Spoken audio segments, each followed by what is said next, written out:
Hello, everyone. Hello, YouTubers. It's Anonymous T. Hope you're having an amazing day today. So, today I just wanted to do a quick video on Celebrity Big Brother 3's Todrick.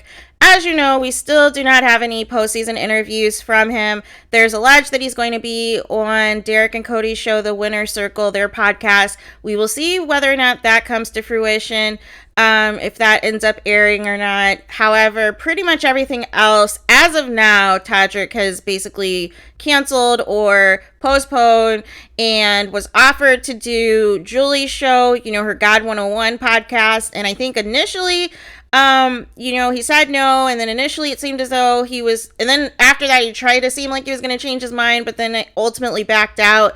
And I guess Julie Chen said that it's open, for him to come back. Really all he's posted about on his social media is prayers for Ukraine.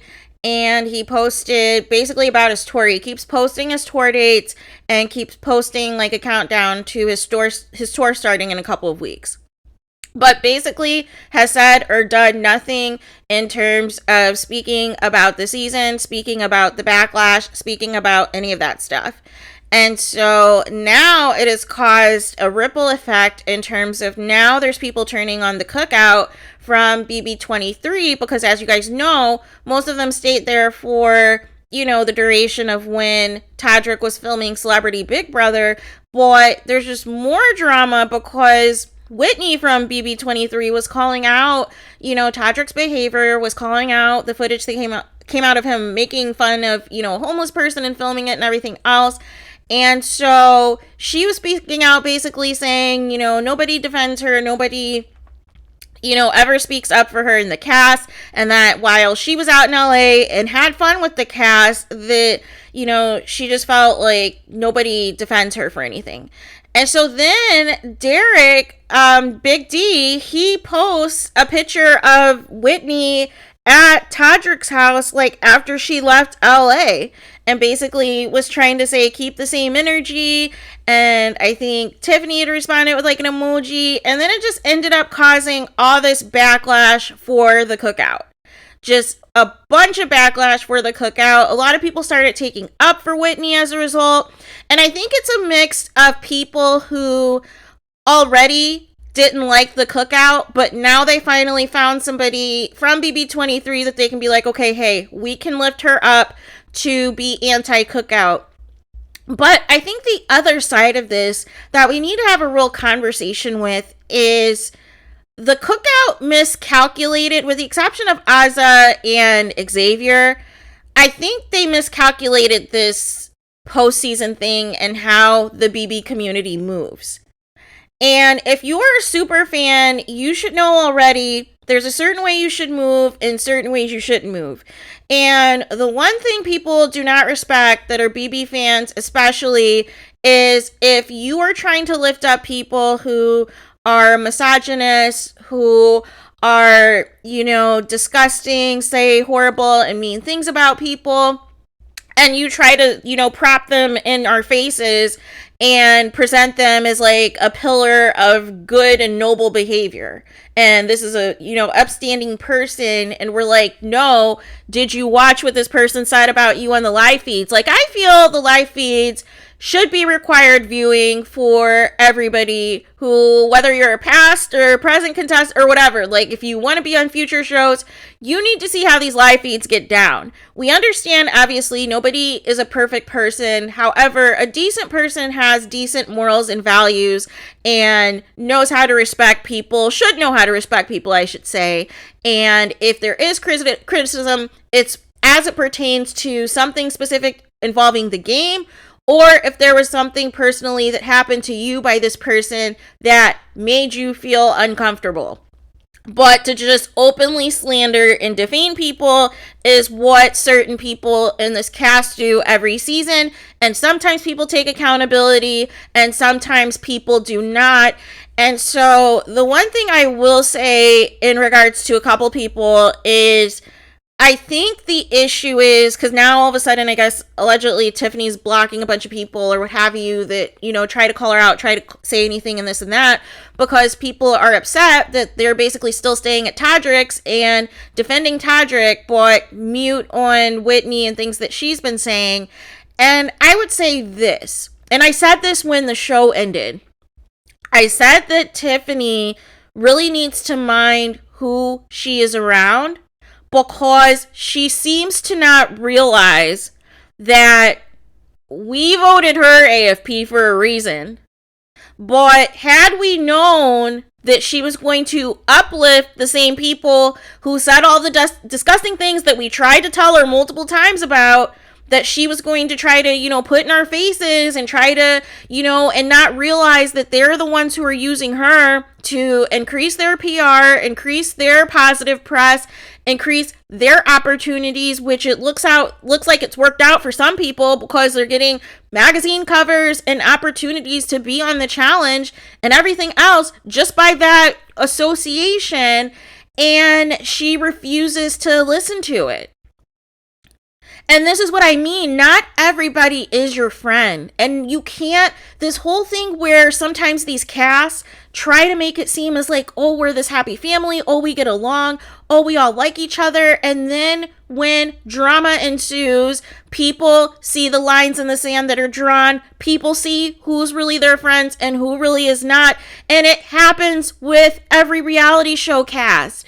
And if people just kept it a buck from the beginning and only remained with the people that they truly were close with, instead of trying to do this fake family business for social media or fake family business in hopes that it, garners more opportunities or more influencing opportunities, then we wouldn't be seeing all this fallout that happens with all these shows when people try to pretend that everybody likes each other.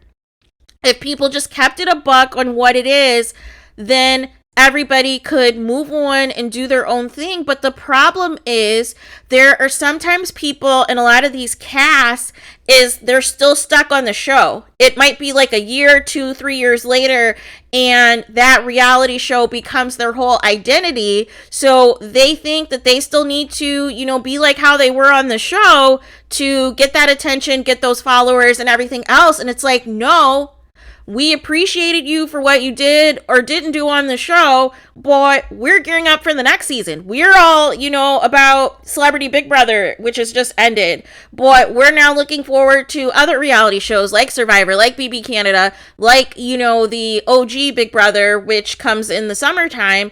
So it's like all this other drama where you're fighting with fans and blocking people and this and that, that's turning people off. That's not the move to make. And I don't understand, because it's been about 6 months since the show ended, and pretty much everybody's been transparent fan-wise on where they stood on everybody from BB23. So I'm not sure why people are giving into the same drama and taking the bait for the same issues that existed 6 months ago. So, and it's like pretty much everybody, except for Xavier and Azza, have seemed not to understand that there's a reason why people are going hard in the paint the way that they're going hard in the paint. And it feels disrespectful to the fan base to prop up in our faces the same people who were extremely problematic, where, said and did some disgusting things. Now, it's one thing if you're Xavier, you held yourself accountable, you immediately came out, you got in front of it, and then you moved forward. And you're not the person who's around and doing all this other stuff. You've got your own thing going. You signed to a modeling agency. You've done all this other stuff. You're out of the mess. And, and really Oz is out of the mess for the most part, and has just been hosting, these viewing parties and these cooking sessions and everything else. But it's like these other people that want to go to battle with the fans and want to, have this infighting with the cast. And then, certain people take certain sides. And now everybody, is keeping their distance from certain people. And it's just causing more harm than good. So I'm just hoping at this point that, some of the cast can take some reflection and introspective and really just look back and evaluate, okay, why are these fans still going hard 6 months later? What is it that I am missing? Or do I know what they said about me and I'm still trying to prop them in their faces and try to say all these people are good people? And the problem is, not everybody's good people. Not everybody is for you, and that is okay. But the problem is when you try to bring certain people again and again in people's faces, and they've already told you once that they don't see it for this person, they're going to start turning on you. And that's where we are. And so I'm very surprised that, certain people that are claiming to be, pro this and pro that are propping up the exact problematic people that basically refute that narrative. Like, it doesn't make any sense to me. Because all you're doing is killing your stock with the fans. You're killing your brand opportunities. You're killing, that favor, that positivity that you initially had with the fans. You're killing all of that to raise up and level up problematic people. And that's why people are upset. So hopefully, the people who've left Todrick's house by now can do some reflection and really assess and really see it from the fans' perspective as to why they're still going so hard in the paint 6 months later. And why a lot of the fan base is turning on certain people now. So that is all of my thoughts. Please let me know what you guys think. Please do not forget to like, comment, and subscribe. Hit the notification bell so you're notified the moment I post new content on my channel. And with that being said, I will talk to you guys again very soon.